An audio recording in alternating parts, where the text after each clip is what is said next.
Radical love, kasih yang radikal, kasih di atas rata-rata. Kebutuhan terbesar manusia sebenarnya bukan sekadar sandang, pangan, dan papan. Tapi kebutuhan terbesar manusia sebenarnya dicintai dan dikasihi.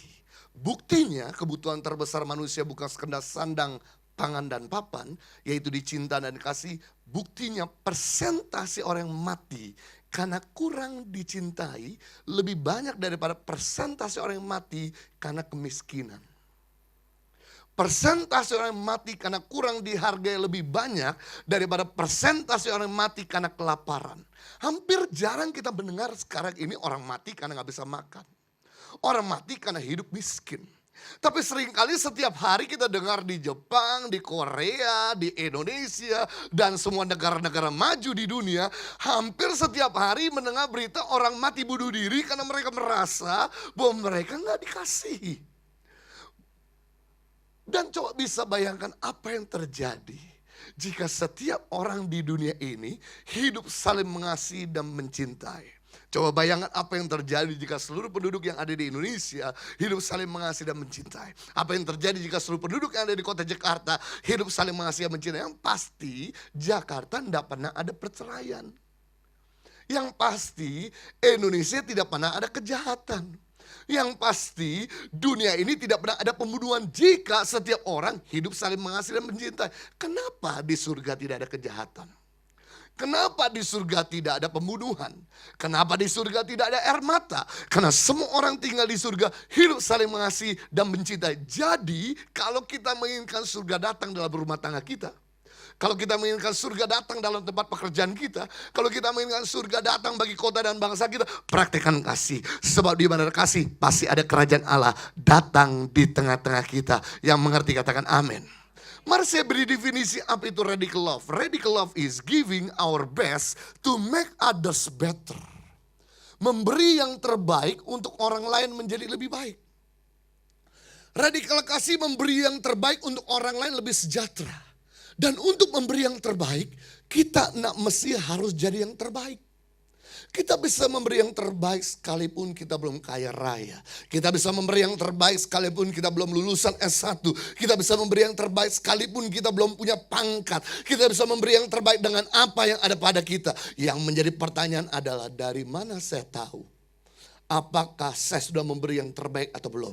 Dari mana saya tahu apakah saya sudah mau kasih atau belum? Gampang dengan melihat apakah kehadiran kita di rumah membuat rumah lebih harmonis atau sebaliknya. Yang menjadi pertanyaan, dari mana saya tahu apakah saya sudah mau kasih atau belum? Gampang dengan melihat apakah kehadiran kita di tempat pekerjaan sudah membawa kemajuan atau sebaliknya. Menjadi pertanyaan, dari mana saya tahu apakah saya sudah mau kasih atau belum? Gampang dengan melihat apakah kehadiran kita di kota dan bangsa ini sudah membawa kesejahteraan atau belum. Kalau kehadiran kita di rumah tidak membawa keharmonisan, kalau kehadiran kita di tempat pekerjaan tidak membawa kemajuan, kalau kehadiran kita di kota dan bangsa ini tidak membawa kesejahteraan, berarti kita belum membawa kasih. Sebab di mana ada kasih pasti ada transformasi. Di mana ada kasih pasti ada perubahan. Jadi kalau kita ingin melihat perubahan bagi keluarga kita, praktekkan kasih. Kalau kita pengen lihat perubahan bagi tempat pekerjaan kita, praktekkan kasih. Kalau kita pengen lihat perubahan bagi kota dan bangsa kita, praktekkan kasih. Sebab di mana ada kasih pasti ada transformasi. Nah, saya mau bagi kepada kita semua ada 3 ciri-ciri orang yang berbuat kasih yang radikal. Yang pertama, ciri-ciri daripada orang yang membawa kasih yang radikal, mencintai dan mengasihi manusia tanpa punya agenda pribadi. Tanpa punya kepentingan pribadi. Sebab kasih itu murni, kasih itu tulus, kasih itu suci, kasih itu tidak pernah menuntut di belakangnya. Kita lihat Tuhan Yesus. Kita akan selalu menjadikan Yesus itu standar atau menjadi pusat daripada apa yang harus kita kerjakan. Artinya begini, lihat Yesus. Dia beri nafas kepada kita tanpa berbayar. Adakah di antara kita yang bernafas berbayar? Dia beri surga kepada kita tanpa berbayar. Adakah di antara kita masuk surga berbayar? Hampir di dunia ini langka dengan gratisan. Masuk parkir bayar, masuk taman Ancol bayar, masuk bioskop bayar.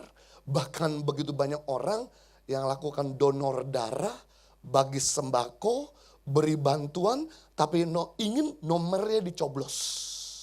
Ada kepentingan. Tapi lihat Yesus, Anda coblos Yesus, Anda tidak coblos Yesus. Yesus sudah coblos kita. Anda mau mati buat Yesus, Anda tidak mau mati buat Yesus. Yesus sudah mati untuk kita. Dia mencintai kita dengan kasih tanpa punya kepentingan. Mari kita lihat firman Tuhan dalam Galatia pasal 6 ayat yang kedua. Surat Galatia ditulis oleh seorang rasul bernama Paulus. Rasul Paulus adalah rasul kasih karunia. Jadi kalau kita mau hidup dalam kasih karunia, kita akan belajar dari seorang rasul bernama Paulus. Dalam Galatia 6 ayat kedua, bertolong-tolonglah menanggung bebanmu. Demikian kamu memenuhi hukum Kristus. Sayang, dalam bahasa Indonesia kurang seberapa jelas. Saya mau kita lihat dalam bahasa Indonesia sehari-hari, dikatakan lebih jelas. Galatia 6 ayat 2 dalam bahasa Indonesia sehari-hari, hendaklah kalian saling membantu menanggung beban orang, supaya dengan demikian kalian mentaati perintah Kristus. Hendaklah kalian saling membantu menanggung beban sesama, dengan demikian kita mentaati perintah Kristus. Rupanya Bapak Ibu dan sahabat saya, dengan kita menolong sesama secara ikhlas, tulus, tanpa punya kepentingan, kita sedang melakukan seluruh perintah Kristus. Sekali lagi saya ulangi, dengan kita menolong sesama secara cuma-cuma, berarti kita sedang melakukan seluruh perintah Yesus. Bapak, Ibu dan sahabat saya, kalau kita baca Alkitab dari Kejadian sampai Wahyu, dari perjanjian lama sampai perjanjian baru berulang-ulang, Alkitab kita akan muncul satu benang merah. Alkitab kita akan selalu berbicara mengenai kasih. Kasih kepada Tuhan dan kasih kepada sesama. Berarti dengan kata lain, sekalipun kita gak hafal Alkitab, minta maaf, sekalipun Alkitab kita disingkirkan dari bumi Indonesia, atau dicampakkan dalam laut, atau dibakar dari negara kita Indonesia, selama kita melakukan kasih, kita sudah melakukan seluruh perintah Tuhan. Dari Kejadian sampai Wahyu, dari A sampai Z, dari awal sampai akhir. Yang mengerti katakan amin. Berarti melakukan firman adalah hal yang mudah dan sederhana. Katakan mudah dan sederhana. 3, 2, 1. Dengan melakukan kasih, dengan menolong sesama tanpa punya kepentingan, kita sedang melakukan seluruh firman-Nya. Berarti dengan kata lain, minta maaf. Sekalipun kita rajin beribadah, sekalipun kita berapi-api dalam pelayanan, sekalipun kita hebat dalam mission, tapi kalau kita nggak punya kasih, sama dengan kita sedang tidak melakukan seluruh perintah Tuhan. Dari awal sampai akhir, dari A sampai Z. Makanya Rasul Paulus berkata dengan keras kepada para pelayan di Korintus. Dalam 1 Korintus 13 ayat 1 sampai 3. 1 Korintus 13 ayat 1 sampai 3. 1 Korintus 13 ayat 1 sampai 3. Rasul Paulus berkata begini. Semua radikalitasmu, semua kehebatanmu, semua karismamu dikurangi kasih sama dengan nol besar. Nihil. Berarti semua pelayanan kita menjadi sia-sia. Semua pekerjaan kita menjadi sia-sia kalau nggak ada kasih. Makanya 70 tahun hidup kita ini tidak ada bandingan dengan 700 tahun nanti. 70 tahun ambisi kita, cita-cita kita di bumi yang kita kerjakan ini gak ada bandingan dengan 7.000 tahun nanti. 70 tahun keinginan kita di bumi ini gak ada bandingan dengan 7 juta tahun nanti. Dimana kita bangga selama-lamanya atau malu selama-lamanya. Dimana kita bahagia selama-lamanya atau menderita selama-lamanya. Itu sebabnya saya sedang buka pikiran kita bersama-sama untuk mari lakukan semua tugas dan tanggung jawab kita selama di bumi berdasarkan motivasi kasih kepada Tuhan dan kasih kepada sesama.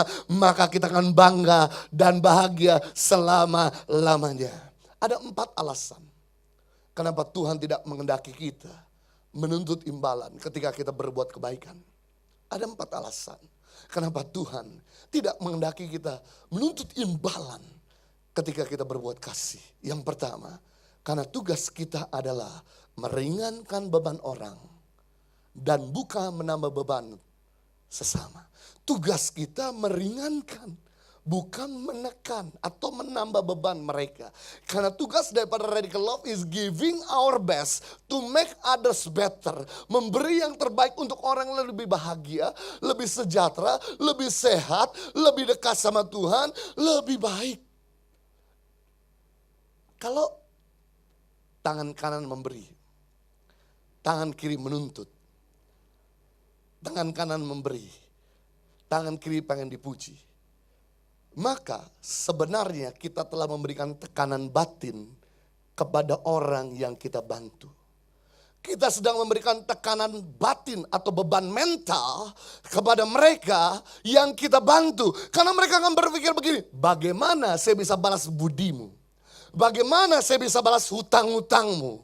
Namun sebaliknya, kalau tangan kanan memberi, tangan kiri nggak menuntut. Tangan kanan memberi, tangan kiri tidak mau terima pujian atau imbalan. Maka kita sedang memberikan kelegaan kepada orang yang kita tolong. Mereka akan berpikir begini, terima kasih engkau telah menghapuskan kami dari segala beban-beban kami. Betapa bahagianya buat mereka yang telah dihapuskan dari surat hutang. Betapa bahagianya buat mereka yang telah diampuni atas segala kesalahan-kesalahannya. Betapa bahagianya buat mereka yang telah diterima kembali atas segala pelanggarannya. Itu sebabnya kita penting di sini untuk memberi tanpa menuntut. Yang kedua alasan, kenapa Tuhan tidak mengendaki kita menarik imbalan ketika kita berbuat kasih, bukti ketaatan kita kepada perintah Tuhan. Bukti ketaatan kita kepada perintah Tuhan. Galatia 6 ayat kedua, dengan kita saling menolong sesama tanpa punya kepentingan, kita sedang melakukan seluruh perintahnya. Berarti begitu kita punya kasih, dengan adanya kepentingan, kita sedang tidak melakukan seluruh perintahnya. Yang ketiga alasan, kenapa Tuhan tidak mengendaki kita menuntut imbalan ketika kita berbuat kebaikan, ini dia. Memberi kesempatan untuk Tuhan membalas kepada kita. Alasan yang kedua, kenapa Tuhan tidak mengendaki kita menuntut imbalan ketika kita berbuat baik, ini dia. Yang ketiga, memberi kesempatan untuk Tuhan membalas kepada kita. Bapak, Ibu, sahabat saya, kalau tangan kanan memberi, tangan kiri menuntut. Tangan kanan memberi, tangan kiri pengen dipuji. Maka kita sudah terima imbalan dari manusia. Jangan lagi menuntut untuk Tuhan berbuat lebih besar. Jangan lagi menuntut untuk Tuhan berbuat lebih banyak. Karena kita udah terima upahnya dari manusia. Namun sebaliknya, kalau tangan kanan memberi, tangan kiri gak mau dipuji, tangan kanan memberi, tangan kiri tidak mau terima imbalan, maka kita sedang memberi kesempatan untuk Tuhan membalas kepada kita. Dan kalau Tuhan membalas kepada kita, pasti kualitas dan kuantitasnya jauh lebih besar daripada manusia bisa balas untuk kita. Makanya biasanya orang yang murah hati itu selalu dekat dengan mujizat. Karena murah hati dengan mujizat itu bagaikan mata koin yang tidak bisa dipisahkan sama sekali. Artinya begini, saling berkaitan, saling bergandengan. Berarti banyak murah hati, pasti banyak mujizat. Sedikit murah hati, pasti sedikit mujizat. Tidak ada murah hati, berarti tidak ada mujizat. Berapa banyak di antara kita ingin mengalami banyak mujizat? Bisa angkat tangan. Tolong katakan kiri kanan, jangan pelit. Karena mujizat dengan pelit gak kompatibel. Mujizat dengan kikir gak sinkronis. Bagaimana mungkin program iOS mau dimasukkan dalam program Android? Gak cocok. Bagaimana mungkin program Linux mau dimasukkan dalam program Windows, nggak kompatibel. Makanya orang pelit nggak kompatibel sama mujizat. Justru orang murah hati kompatibel sama mujizat. Tolonglah dianalisa. Kalau ada orang yang bersaksi di depan kita, menceritakan mujizat Tuhan, pertolongan Tuhan, kebaikan Tuhan, berkat Tuhan, kemuliaan Tuhan, tolong dianalisa. Pasti orang itu telah menabur kebenaran. Orang itu telah menabur pengampunan. Orang itu telah menabur generosity di masa lalunya. Makanya orang itu layak menerima mujizatnya. Dan tolonglah dianalisa. Kalau ada orang datang sama kita, menceritakan hutang yang pernah lunas, pengen pinjam lagi uang sama kita. Tolong dianalisa kalau ada orang datang sama kita menceritakan rumah tangganya nggak bahagia walaupun udah ganti-ganti pasangan. Tolong dianalisa kalau ada orang datang sama kita menceritakan kegagalan nggak pernah berakhir. Pasti orang itu telah menabur sesuatu yang salah di masa lalunya. Sebab kita hidup hari ini berdasarkan apa yang kita kerjakan di masa lalu. Yang keempat alasan. Kenapa Tuhan tidak mengendaki kita menuntut imbalan ketika kita berbuat baik? Ini dia, nobody perfect. One day we need help from somebody else. Orang itu gak selalu sempurna. Suatu saat dia butuh bantuan yang lain. Orang itu gak selalu sehat. Suatu kali dia butuh pertolongan orang lain. Dunia ini berputar secara fisik. Tapi secara kualitas kita gak boleh berputar. Secara fisik kita berputar. Hari ini kita sehat, belum tentu besok-besok masih sehat. Hari ini kita kuat, belum tentu besok-besok masih kuat. Hari ini kita di atas, belum tentu besok-besok masih di atas. Hari ini kita muda, belum tentu besok-besok masih jadi. Nah, mumpung kita ada di atas, Bapak, Ibu, dan sahabat saya, rajin-rajinlah menebar perhatian dan kebaikan. Dimanapun, kapanpun, pada siapapun. Maka ketika kita ada di bawah, nggak usah panik sama krisis. Sebab orang-orang yang pernah kita tolong, mereka dengan senang hati untuk menolong kita. Seandainya mereka semua yang pernah kita tolong, tidak sanggup menolong kita, nggak usah panik sama krisis. Tuhan sendiri akan turun tangan untuk menolong kita. Anda boleh panik sama krisis kalau Anda itu kikir. Karena biasanya orang kikir makan sumpah. Orang kikir biasanya makan sumpah. Disumpahin orang biar cepat mampus. Disumpahin orang biar cepat lewat. Disumpahin orang biar pindah alam lain. Tapi orang yang murah hati biasanya makan berkat. Disiafatin orang panjang umur dan bahagia. Didoain orang agar makmur. Disayang orang, dicintai, dihargai orang. Makanya ada gula, ada semut. Nggak ada gula, nggak ada semut. Ternyata Bapak, Ibu, dan sahabat saya, kehadiran semut di negara sejahtera mengambil makanan. Tapi kehadiran semut di negara miskin membawa makanan. Kehadiran semut di negara-negara Afrika dipelihara karena bawa makanan, bawa gula. Tapi kehadiran semut di negara-negara sejahtera mengambil makanan.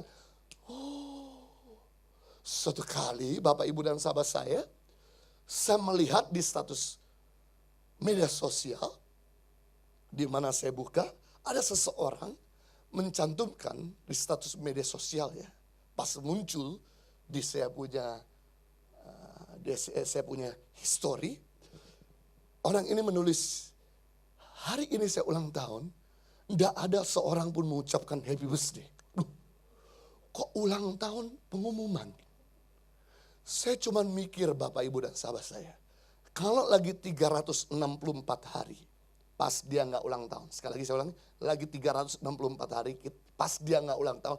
Rajin-rajin mengucapkan happy birthday pada teman-teman ulang tahun.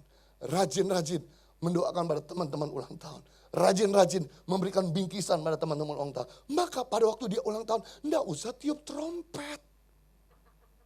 Kampanye. Sebab orang-orang pernah kita ucapkan happy birthday, kasih bingkisan, mereka kan menghujani kita dengan bingkisan dan ucapan. Hal inilah Bapak, Ibu, yang mendasari kenapa kami kembali ke Indonesia. Setelah 10 tahun kami tinggal di Australia.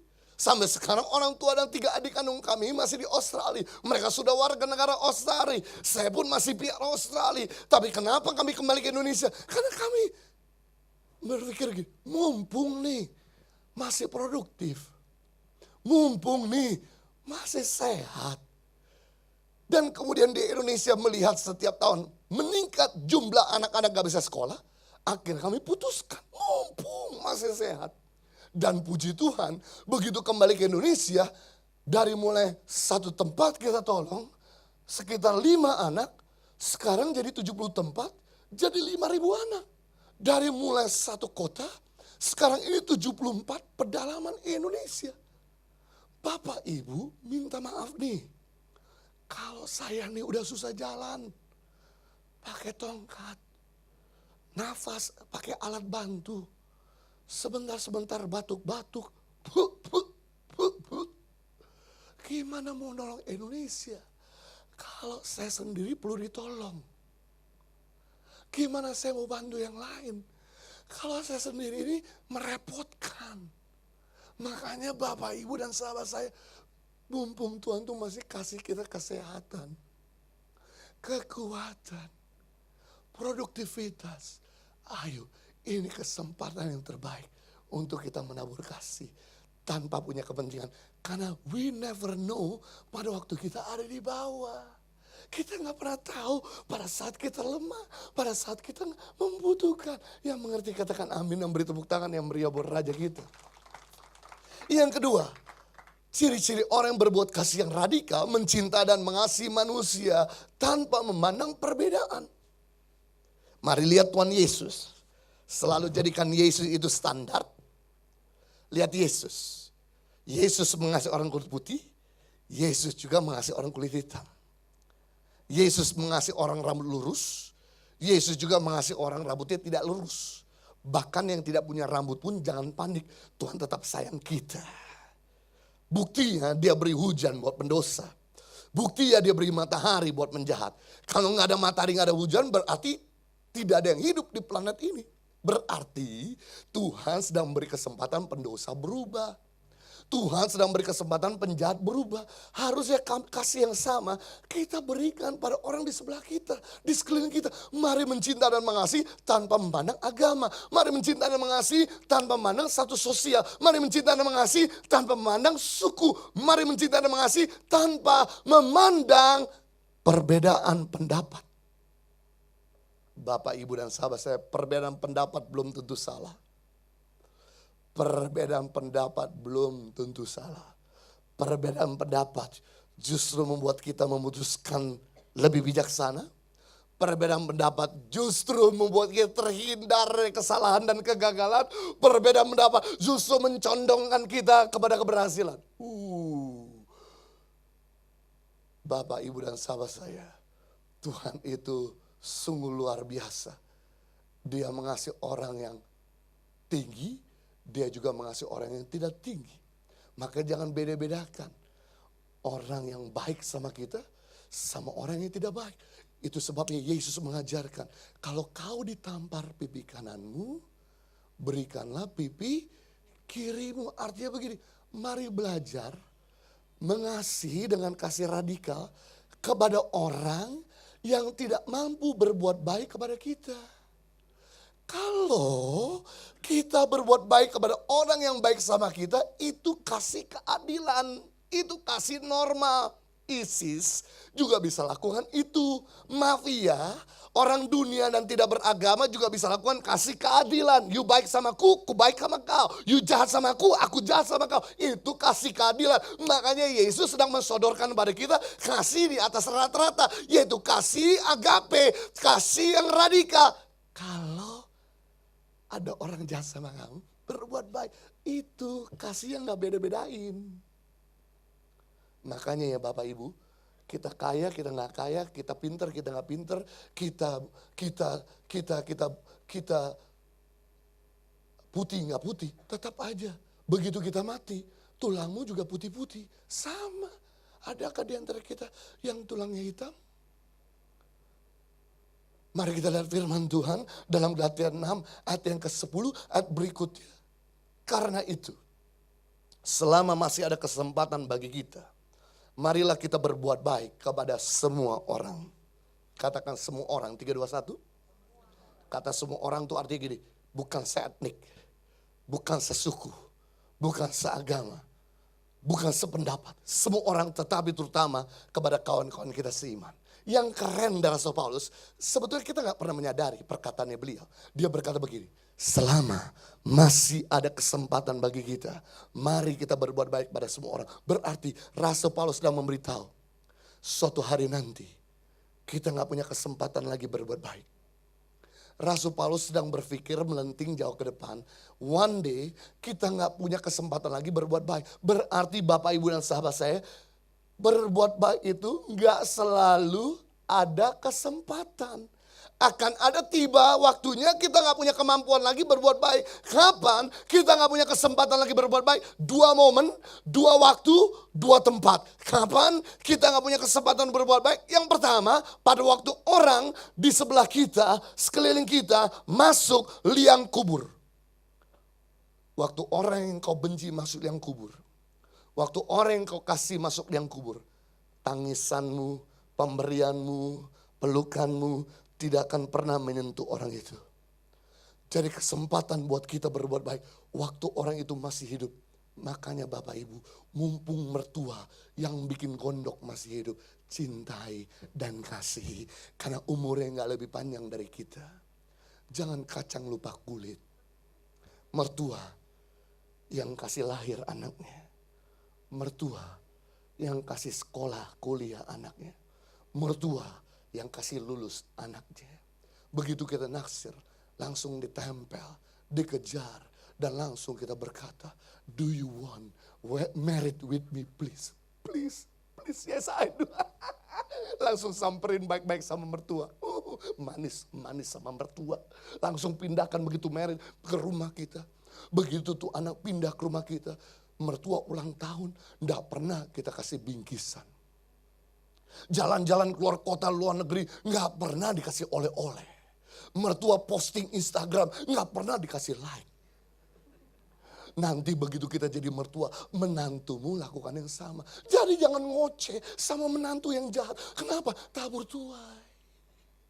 Masing-masing di antara kita, hutang darah 1 liter sama ibu. Sekali lagi saya ulangi. Masing-masing kita di planet ini hutang darah sama ibu 1 liter yang kita gak bisa balikin. Makanya mumpung mereka masih hidup, ini kesempatan yang terbaik. We honor, we respect, we obey, we bless them. Yang kedua, kapan kita gak punya kesempatan berbuat baik? Waktu kita sendiri masuk liang kubur. Waktu kita masuk liang kubur, kita udah gak bisa bikin orang bodoh jadi pinter. Orang sakit jadi sehat. Orang nganggur punya lapangan pekerjaan. Orang miskin jadi kaya. Jadi kesempatan untuk kita bikin sejarah. Kesempatan untuk kita jadi history maker. Kesempatan kita untuk mewarnai dunia. Waktu kita hidup di planet ini. Bapak, Ibu, dan sahabat saya. Suatu hari, kalau kita dapat kesempatan tur keliling surga. Tur keliling surga. Jangan cuma tur ke Israel. Tur keliling surga. Begitu kita sampai di surga, tolonglah, carilah orang sakit di surga. Cari orang menderita, menangis di surga. Sampai ayam tumbuh gigi, gak ada yang menangis dan menderita di surga. Karena memang ayam gak punya gigi. Pernah lihat ayam punya gigi? Marmut punya gigi. Ayam gak punya gigi. Jadi saya kasih pikiran tambahan ya. Satu sisi kita masuk surga bahagia, tapi sisi lain kita tidak punya kesempatan berkarya. Karena apa? Semua di surga sudah sempurna. Kita udah gak punya kesempatan mengubah warga kerajaan surga. Karena semua sudah bahagia. Jadi satu sisi masuk surga bahagia, sisi lain kita gak punya kesempatan berkarya. Jadi kesempatan kita berkarya waktu kita masih ada di planet ini. Makanya kenapa Tuhan kirim ke planet ini? Bikin capek-capek kita. Kenapa gak Tuhan taruh kita di surga seterusnya? Dari awal kita kan memang dari surga. Kenapa harus Tuhan kirim ke bumi 70 tahun, 80 tahun, 90 tahun? Karena Tuhan punya tujuan untuk bikin bumi ini seperti surga. Sama seperti kita nonton Avenger, kenapa perlu ada tim dari planet lain untuk menolong bumi. Karena orang-orang di bumi gak bisa selamatkan dunia sendiri. Makanya perlu Thor dari Agats. Perlu Captain Marvel dari Craig. Perlu Guardian Galaxy dari planet lain untuk nolong bumi dari tangan Thanos. Pak, ngomong-ngomong, cerita itu ada di ayat bagian mana? Memang tidak ada ayat di firman Tuhan. Itu semua dari komik Marvel. Artinya menunjukkan bumi ini nggak bisa menolong dengan sendiri. Butuh mereka semua yang dari yang lain. Nah, kita itu dikirim Tuhan dari surga ke bumi untuk bikin bumi ini nggak miskin lagi, nggak bodoh lagi, nggak terikat dan narkoba lagi, nggak hidup lagi dalam jajahan perik masalah yang salah. Sehingga waktu kita pulang surga, satu sisi kita bangga, sisi lain kita bahagia. Saya kasih tahu, Madam Teresa masuk surga itu bukan cuman bahagia, tapi dia bangga. Lewat hidupnya, dia telah menolong anak-anak yang dibuang di sungai-sungai. Lewat hidupnya, anak-anak yang kepala besar beroleh pengobatan. Lewat hidupnya, orang-orang yang sakit lepra disembuhkan.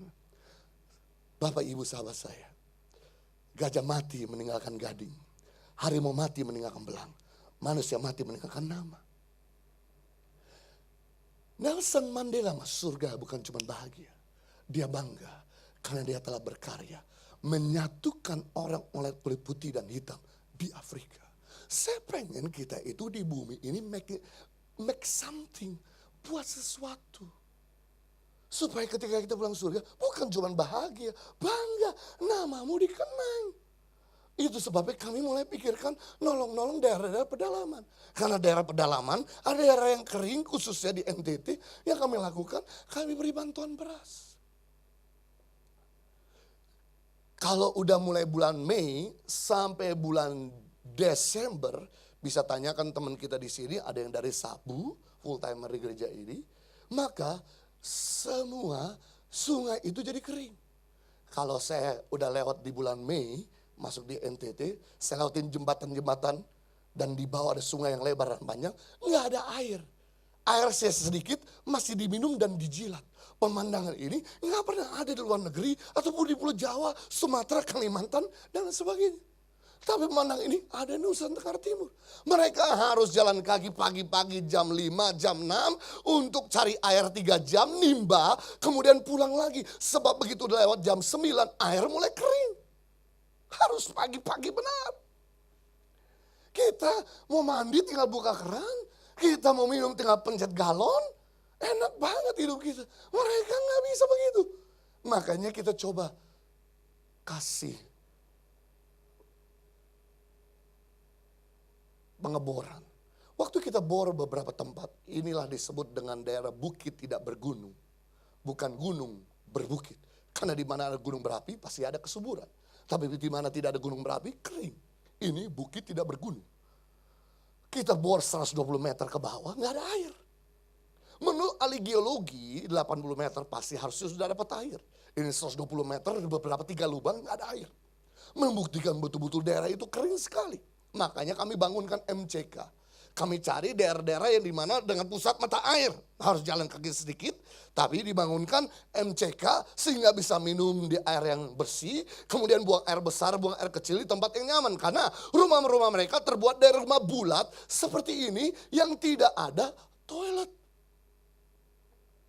Sehingga wanita-wanita atau ibu-ibu atau anak-anak muda, anak-anak kecil mau buang air besar, air kecil di kebun, seringkali didatengin laki-laki diperkosa. Makanya banyak anak-anak yang gak tahu siapa bapaknya karena hasil pemerkosaan di kebun-kebun. Gak ada MCK. Makanya kami coba bangunkan MCK agar mereka bisa minum dan kemudian bisa buang air besar di tempat yang nyaman. Dan kemudian kami bangunkan rumah layak tinggal buat mereka. Karena rumah mereka terbuat dari rumah gubuk seperti ini, di mana kami harus masuk, menunduk, kemudian isinya asap, nggak ada jendela, nggak ada ventilasi. Makanya seringkali begitu banyak anak-anak kena TBC. Kenapa? Hirup asap sejak baby. Kenapa asap? Fungsi 2. Pertama anti malaria, kedua untuk mengawetkan jagung. Jadi mereka panen jagung di bulan April untuk jatah makan selama setahun, jagung terus diawetkan, diasapkan. Makanya ketika saya masuk saya kaget. Suami istri tinggal di tanah bersama dengan 8 anak. Suami istri tinggal bersama dengan 6 anak. Kami kemudian coba bangunkan rumah layak tinggal. Buat mereka ukuran 7x8. 7x8 cuma seharga iPhone XS. Ibu ini sepertinya kelihatan usia 52 tahun. Tapi sebetulnya usia dia 32 tahun. Kami temukan sudah terkapar. Dan kemudian kami langsung coba bawa ke rumah sakit, RSUD terdekat sekitar 3 jam dari kampungnya, dari pedalaman ini. Dan kemudian dokter angkat tangan karena kena TBC akut. Dan begitu di ultrasound, tulangnya udah gosong. Dan kemudian dokter cuma katakan kita cuma bisa bantu dengan obat untuk membuat ibu ini bisa bertahan hidup. Udah gak ada jalan keluar, sudah telat Pak. Dan kemudian kita tolong ibu ini, kemudian rumahnya kita bangun, anaknya kita sekolahkan, kita kasih beras dan kemudian kita modalkan kios. Supaya ibu ini gak usah bercocok tanam, hanya cuma nunggu di rumah. Kemudian ibu ini langsung datang sama kami dan berteriak, Bapak Pendeta Jojo, hampir saya gak percaya bahwa Tuhan itu hidup. Kami punya 5 anak. 3 mati karena gizi buruk. Kami berdoa minta Tuhan tolong. Tapi Tuhan tidak tolong. Berarti cerita Tuhan di Alkitab cuma cerita dongeng. Cerita Tuhan di Alkitab cuma cerita fiction. Buktinya kami berdoa tidak ada jawaban. Anak kami dibiarkan mati 3. Tapi Bapa tolong kami dengan kasih pengobatan buat saya. Kemudian kasih beras. Kemudian kasih rumah. Kasih kios. Kasih sekolah. Ternyata apa yang Anda lakukan itu menjawab semua list doa saya selama bertahun-tahun ini. Tuhan hidup. Langsung ibu ini menangis, berteriak, minta ampun sama Tuhan dan kembali sama Tuhan. Kemudian 2 bulan berikutnya ibu ini mati. Tapi saya ingat firman Tuhan, selama masih ada kesempatan, mari kita berbuat baik. Ibu ini mengenal Tuhan. Makanya bantuan kecil dan sederhana yang kita beri kepada orang lain tidak bikin kita miskin. Tapi justru bikin orang melihat Tuhan dalam hidup kita. Bantuan kecil sederhana yang kita lakukan pada orang tidak pernah membuat kita miskin. Justru membuat orang itu melihat Tuhan dalam hidup kita. Yang ketiga, saya terakhir selesai. Ciri-ciri orang yang berbuat kasih yang radikal. Mencintai dan mengasihi manusia dengan konsisten. Yang pertama mencintai dan mengasihi tanpa punya agenda pribadi. Tanpa punya kepentingan pribadi. Yang kedua tanpa memandang perbedaan. Yang ketiga dengan konsisten. Mari lihat Tuhan Yesus. Lihat Tuhan Yesus. Berapa kali kita melukai Tuhan? Berapa kali Tuhan tetap menerima kita? Berapa kali kita berbuat dosa dan meninggalkan Tuhan? Berapa kali Tuhan tetap ampuni kita? Dia mencintai kita dengan kasih yang abadi dan kekal. Katakan abadi dan kekal. 3, 2, 1. Kalau Tuhan itu gak ngasih kita dengan kasih yang abadi dan kekal, gak mungkin kita ada tempat duduk hari ini. Kalau kita ada tempat duduk hari ini, semua karena kasih yang abadi dan kekal. Berarti kasih yang sama kita layak berikan kepada orang di sekeliling kita. Kalau kita ini sudah menerima kasih seluas lautan, tolonglah jangan bagikan kasih secangkir gelas kepada orang di sebelahmu. Tidak adil, not fair at all. Kalau kita sudah menerima kasih seluas lautan, bagikanlah kasih seluas lautan juga kepada orang di sebelahmu. Itu keadilan. Makanya Rasul Paulus berkata begini Bapak Ibu, di antara semua rasul-rasul yang lain, akulah rasul yang paling bejat. Karena sejahat-jahatnya Anda tidak pernah bunuh pendeta. Bunuh orang bisa, yang jahat, tapi bunuh pendeta saya lakukan. Karena aku rasul yang paling bejat di antara semua rasul yang lain. Makanya aku wajib, aku punya tanggung jawab untuk memberi kasih yang lebih besar kepada yang lain.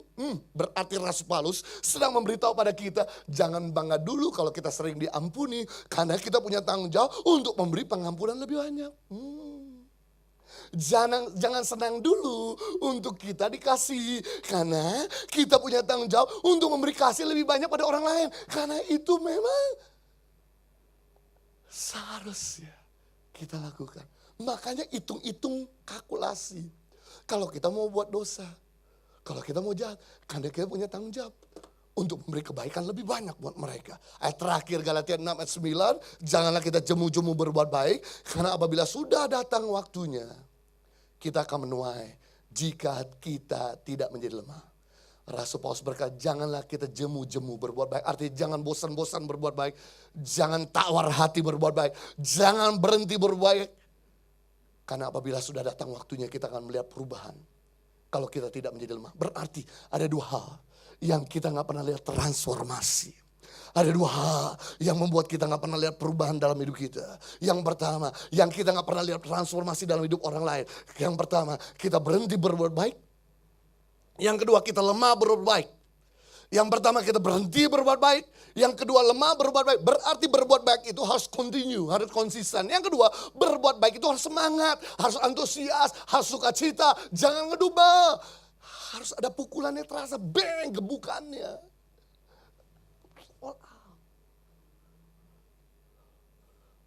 Saya tahu. Betapa sakitnya. Orang itu sudah diampuni, tapi masih terus jahat sama kita. Saya tahu. Kita sakit. Tapi tolong sebentar. Copot dulu hatimu yang terbatas itu. Seperti Iron Man punya lampu, cetek dicopot. Taruh dulu dan pasanglah hati Tuhan. Cetek. Lanjutkan mengampuni. Lanjutkan mendoakan. Lanjutkan memberkati. Lanjutkan senyum. Lanjutkan menyapa. Lanjutlah menerima. Maka engkau akan lihat orang itu berubah. Pasang lagi hatimu, cetek. Hatimu luluh lantah, meleleh. Lihat orang itu berubah. Kita nggak jadi pahit. Makanya pakai hati Tuhan. Hati kita itu terbatas. Artinya begini, selalu luangkan setiap pagi untuk stop sebelum melakukan aktivitas. Untuk menarik hati Tuhan di pagi hari. Sebab ratapan 3:23, kasih setia Tuhan selalu baru setiap hari. Berarti sebelum kita mulai aktivitas, tarik hati Tuhan, kasihnya.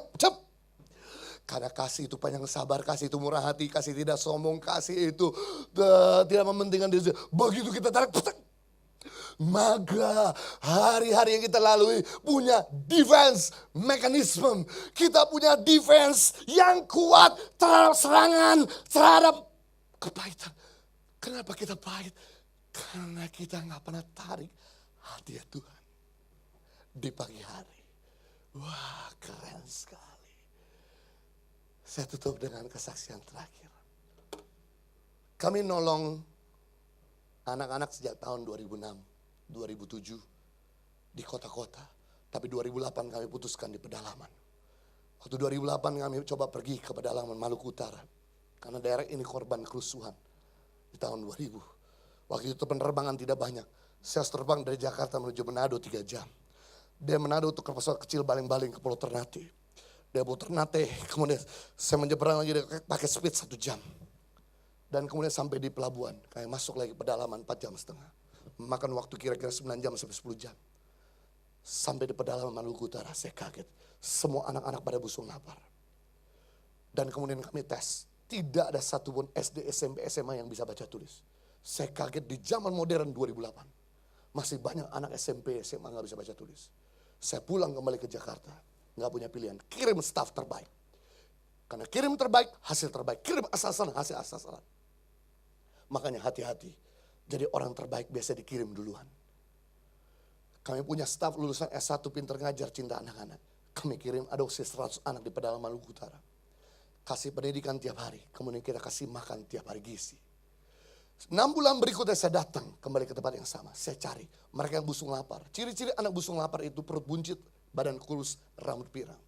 Saya tanya, mana mereka semua yang rambut pirang? Pak, sejak dikasih makan tiap hari, cacingnya keluar, rambutnya jadi hitam. Oh, puji Tuhan. Kemudian mereka kita tes. Masing-masing mempresentasikan di depan saya. Baca tulis lancar. Berhitung dari 1 sampai 100 lancar dalam bahasa Inggris. 1, 2, 3, 4, 5, 6, 7, 8, 9, 100. Percayalah dia bisa hitung sampai 100. Sebab kalau saya hitung sampai 100, saya capek ngomongnya. 1 tahun kemudian saya datang di tempat yang sama. Dan kemudian kami cek anak-anak itu pada gemuk-gemuk. Yang krempeng-krempeng tipis-tipis jadi tebel-tebel. Small Mac jadi triple Mac. Yang bodoh-bodoh jadi pinter-pinter. Yang blow on jadi cerdas dan berani. Ketemu orang nangis, sekarang presentasi di depan kami, kamera dengan lancar.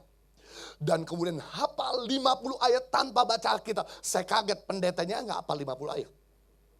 Presentasi doa Bapa kami dalam bahasa Inggris. Father heaven, hallowed be your name, your kingdom come, your will be done on earth as it is in heaven. Perfect, tanpa salah. 1,5 tahun kemudian kami datang lagi ke tempat yang sama. Kemudian kami bangunkan sekolah TK gratis. Karena di Indonesia ada 78.000 desa. 30.000 desa, belum ada TK dan PAUD. Makanya anak SD pelajaran TK, anak SMP pelajaran SD, anak SMA pelajaran SMP. Yang pinter di sana ke Jawa jadi paling gak terlalu pinter. Karena pelajaran tertinggal. Dan waktu kami bangun TK, kemudian kami mau resmikan. Bupati Halmahera Utara mendengar berita tentang anak-anak di sana. Dia datang tanpa saya undang. Begitu saya mau gunting pita, dia datang. Saya sungkan gunting sendiri, saya cabut gunting. Saya berkata, Bapak silakan gunting. Dalam hati saya, enggak, saya undang, datang sih. Kemudian ketika dia mau meresmikan, tiba-tiba anak SD, SMP, SMA. Yang 1,5 tahun lalu gak bisa baca tulis berkata, Bapak Bupati, Bapak Ketua Yayasan, tolong jangan diresmikan dulu sekolah ini. Izinkan beta mempresentasikan sesuatu. Dan kemudian Bupati ini mau gunting, gak jadi gunting, tabur tuai. Tadi saya mau gunting, gak jadi gunting gara-gara dia datang. Kemudian mau gunting, anak-anak datang, gak jadi gunting, gantian tabur tuai. Kemudian anak ini mempresentasikan depan kami dan Bupati, yaitu pidato dan khotbah dalam bahasa Inggris, lancar. Bupati sampai mau, nggak sadar ilernya tes dan berkata, bagaimana mungkin anak di pedalaman Maluku pada bisa bahasa Inggris, Bupati aja nggak bisa. Itu dia Pak. Antara yang belajar konsisten dan tidak belajar konsisten. Saya menarik sebuah kesimpulan, berarti tidak ada seorang pun yang bodoh kalau kita tuh mau konsisten mendidiknya. Nggak ada seorang pun yang jahat kalau kita mau konsisten berbuat baik. Nggak ada seorang pun yang binasa kalau kita mau konsisten memberitakan kabar baik. Nggak ada seorang pun nggak bisa berubah kalau kita mau konsisten berdoa. Sebenarnya di Indonesia nggak ada kegelapan. Kenapa kegelapan ada? Karena terang nggak percaya. Jadi untuk mengusir kegelapan jangan ditengking. Kita tengking sampai urat leher putus, tidak terang-terang, tetap gelap. Jadi kita lakukan, nyalakan pelitamu, tegakkan keadilan, berbuat benar, praktekkan kasih. Maka kegelapan akan sirna dengan sendiri. Saya tutup dengan kalimat terakhir, jangan sekedar kita lahir di Indonesia. Lahirkan Indonesia di hati kita. Sedap. Pak, cepat tolong diulang sekali lagi. Jangan sekedar kita lahir di Indonesia. Lahirkan Indonesia di hati kita. Pak, tolong diulang sekali.